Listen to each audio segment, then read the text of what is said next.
নমস্কার বন্ধুরা, আজ আমি নিয়ে এসেছি পটলের দারুণ মুখরোচক একটি নিরামিষ রেসিপি, যেটা গরম ভাতের সাথে খেতে দারুণ লাগে। আর এই গরমে যখন কিছুই খেতে ভালো লাগছে না, মুখে একদমই রুচি নেই, তখন বানিয়ে নিতে পারেন এই রেসিপি। খেতেও খুবই ভালো লাগবে আর মুখেও রুচি ফিরে আসবে। পটল দিয়ে এত দারুণ একটা নিরামিষ রেসিপি যে বানানো যায়, আপনারা একবার বানিয়ে না খেলে বুঝতেই পারবেন না। তো রান্নাটা তৈরি করার জন্য প্রথমেই আমি এখানে প্রায় 500 গ্রাম মতো পটল নিয়েছি। এবার প্রথমে ছুরিতে করে পটলের গা ঘষে পটলের গায়ে যে পাতলা আঁশের মতো অংশটা আছে ওটা তুলে নিচ্ছি। তো সমস্ত পটলগুলোই একই রকমভাবে করে নিয়েছি। এবার দেখুন পটলের খোসাগুলো এইভাবে হালকা করে একটু ছাড়িয়ে নেব। পটলের খোসাগুলো হালকাভাবে ছাড়িয়ে নিয়ে এবার দুদিকটা একটু করে এইভাবে বাদ দিয়ে দিচ্ছি। তো দেখুন এইভাবে আমি সমস্ত পটলগুলোকে রেডি করে নিচ্ছি। তো সমস্ত পটলগুলোকে একই রকমভাবে রেডি করে নিয়েছি আর পটলগুলোকে কিন্তু খুব ভালোভাবে ধুয়েও নিয়েছি। এবার পটলের দুদিকটা এইভাবে একটু করে কেটে দিচ্ছি, যাতে করে পটলের মধ্যে তেল মশলা খুব ভালোভাবে ঢোকে। তো দেখুন সমস্ত পটলগুলোই একই রকমভাবে রেডি করে নিয়েছি। এবার গ্যাস অন করে কড়াই বসিয়ে এখানে দিয়ে দেব প্রায় 2 থেকে 3 চামচ মতো সর্ষের তেল। আর এই রান্নাটা কিন্তু সর্ষের তেলেই করতে হবে। তেলটাকে একদম ভালোভাবে গরম করে নিয়ে এবার এর মধ্যে কেটে ধুয়ে রাখা পটলগুলো একে একে দিয়ে দেব সামান্য একটু লবণ আর সামান্য একটু হলুদ গুঁড়ো। লবণ আর হলুদ গুঁড়োটা দিয়ে ভালোভাবে মিশিয়ে নেব। মিশিয়ে নিয়ে এবার একটা ঢাকনা দিয়ে পটলগুলোকে মিডিয়াম ফ্লেমে প্রায় 4 থেকে 5 মিনিট মতো ভেজে নেব। আর এই সময় আমি একটা মশলা তৈরি করে নেব। তো দেখুন একটা পাত্রের মধ্যে নিয়ে নিলাম অল্প একটু আদা, এখানে 1/2 ইঞ্চির থেকেও কম আদা দিয়েছি। আর দিয়ে দিলাম একটা ছোট্ট কাঁচা লঙ্কা আর 1/2 চামচ গোটা জিরে, আর এখানে 4টের মতো গোটা কাজু দিয়ে দিচ্ছি। আর এই রান্নাতে যেহেতু গোলমরিচ ব্যবহার করা হবে, তাই কিন্তু এই রান্নাতে লঙ্কা খুব বেশি দেওয়ার প্রয়োজন নেই। আপনারা কিন্তু লঙ্কা ছাড়াও রান্নাটা করতে পারেন, তবে আমি এখানে অল্প একটু কাঁচা লঙ্কা দিয়ে দিলাম। তো এবার এগুলোকে আমি শিলেতে করে বেটে নেব। আর এই সময় এই মশলার সাথে আমি 8-10টার মতো গোলমরিচও দিয়ে দিচ্ছি। এটা আমি প্রথমে দিতে ভুলে গিয়েছিলাম। তো গোলমরিচটাও দেখুন মশলার সাথে একই সাথে বেটে নিচ্ছি। তো সমস্ত মশলা একদম মিহি করে বেটে নিয়েছি। এবার এটা একটা পাত্রের মধ্যে উঠিয়ে রাখছি। এবার এদিকে প্রায় 4 থেকে 5 মিনিট মতো ঢাকনা দিয়ে পটলগুলোকে খুব সুন্দরভাবে লাল করে ভেজে নিয়েছি। দেখুন পটলগুলো একদম সুন্দর করে লাল মতো করে ভাজা হয়েছে। এবার পটলগুলো উঠিয়ে রাখছি। আপনারা তো অনেক রকমভাবেই পটল রান্না করে খেয়েছেন, তো একবার এইভাবে আমার মতো করে বানিয়ে দেখবেন। খেতে অসম্ভব টেস্টি হয়, একবার খেলে কিন্তু রোজ বানাতে ইচ্ছে করবে। তো পটলগুলো উঠিয়ে নিয়ে এবার ওই তেলের মধ্যে আমি ফোড়নে দিয়ে দিয়েছি 1/2 চামচ গোটা জিরে, একটা তেজপাতাকে 2 টুকরো করে দিয়েছি, আর দিয়েছি 2টো শুকনো লঙ্কা, আর দিয়ে দিয়েছি 7-8টার মতো গোলমরিচ। ফোড়নটাকে নাড়াচাড়া করে কয়েক সেকেন্ড ভেজে নিয়ে এবার এর মধ্যে দিয়ে দিচ্ছি একটা মিডিয়াম সাইজের কুচানো টমেটো। টমেটোটা দিয়ে একটুক্ষণ নাড়াচাড়া করে ভেজে নেব।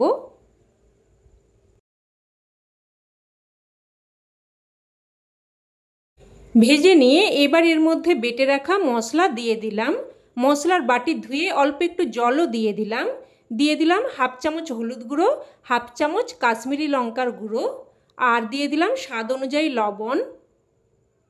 আর তরকারির লবণটা কিন্তু আমি এই সময় একেবারেই দিয়ে দিলাম। সব কিছু মিশিয়ে নিয়ে এবার প্রায় 2 থেকে 3 মিনিট মতো ঢাকনা দিয়ে মশলাটাকে বেশ ভালোভাবে কষিয়ে নেব। তো দেখুন ঢাকনা দিয়ে মশলাটাকে কিন্তু বেশ ভালোভাবে কষিয়ে নিয়েছি। মশলা থেকে কিন্তু একদম তেল সেপারেট হয়ে গেছে। এবার এর মধ্যে ভেজে রাখা পটলগুলো দিয়ে দিচ্ছি। পটলগুলো দিয়েও মশলার সাথে আবারও একটু কিন্তু কষিয়ে নেব।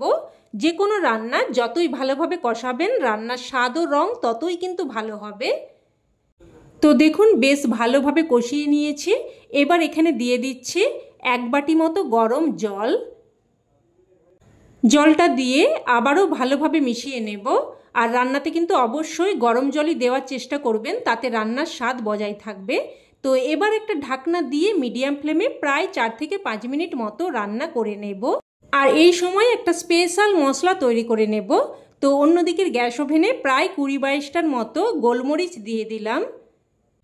দিয়ে দিচ্ছি হাফ চামচ গোটা জিরে, 2টো ছোটো এলাচ, 1 টুকরো দারচিনি, আর দিয়ে দিচ্ছি সামান্য একটু তেজপাতা। এবার লো ফ্লেমে মশলাগুলোকে অনবরত নাড়াচাড়া করে ভেজে নেব। তবে হাই ফ্লেমে কিন্তু একদমই ভাজতে যাবেন না, তাতে করে মশলা পুড়ে ফ্লেভার নষ্ট হয়ে যেতে পারে। তো দেখুন হালকা করে ভেজে নিয়েছি, মোটামুটি মশলা থেকে একটা সুন্দর ফ্লেভার বেরোনো অবধি ভেজে নিতে হবে। তো এবার এগুলোকে সাথে সাথেই নামিয়ে নিচ্ছি। নামিয়ে নিয়ে এবার মশলাটাকে দেখুন এইভাবে গুঁড়ো করে নিয়েছি, একটু দানা মতো রেখে গুঁড়োটা করে নিয়েছি, একদম মিহি করে কিন্তু করার প্রয়োজন নেই। তো এবার এটাকে এক সাইডে রেখে দিলাম। আর এদিকে কিন্তু প্রায় 4-5 মিনিট মতো ঢাকনা দিয়ে রান্না করে নিয়েছি। আর দেখে নেব এবার পটল ভালোভাবে সেদ্ধ হয়েছে কিনা। তো দেখুন পটল কিন্তু একদম সুন্দরভাবে সেদ্ধ হয়ে গেছে। এবার এখানে দিয়ে দিচ্ছি অল্প একটু চিনি, যেহেতু নিরামিষ রেসিপি অল্প একটু মিষ্টি দিয়ে দিলে স্বাদটা সুন্দরভাবে ব্যালেন্স হবে আর খেতেও কিন্তু খুবই ভালো লাগবে।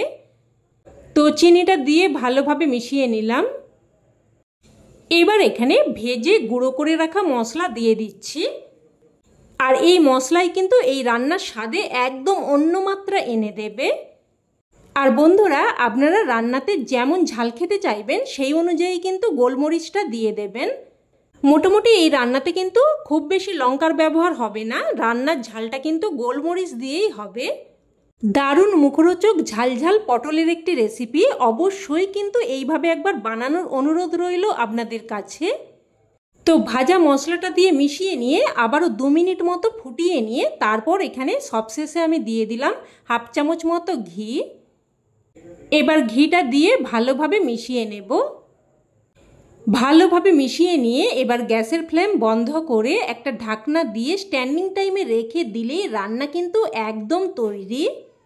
এবার এটা গরমাগরম ভাতের সাথে পরিবেশন করুন, খেতে কিন্তু জাস্ট ফাটাফাটি লাগে। এই একটা পদ দিয়েই কিন্তু সমস্ত ভাত খাওয়া হয়ে যাবে আর অন্য কোনো কিছুই লাগবে না। তবে আমার কথাই নয়, অবশ্যই আপনারাও এইভাবে একবার বানিয়ে দেখুন, তবেই কিন্তু এর স্বাদ আপনারা উপলব্ধি করতে পারবেন। তো রেসিপি কেমন লাগলো অবশ্যই কমেন্টে জানাবেন। আর ভালো লেগে থাকলে প্লিজ একটা লাইক দিয়ে দেবেন, আর চাইলে অন্যান্য বন্ধুবান্ধবদের সাথে শেয়ারও করতে পারেন, যাতে করে এই দারুণ রেসিপিটি সকলেই জানতে পারে। আর চ্যানেলের নতুন বন্ধু হয়ে থাকলে চ্যানেলটি অবশ্যই করে সাবস্ক্রাইব করে নেবেন। তো আজ এই অবধি, আবারও অন্য কোনো রেসিপিতে দেখা হবে। ততক্ষণে সকলে ভালো থাকবেন, সুস্থ থাকবেন, আর সকলকে ধন্যবাদ।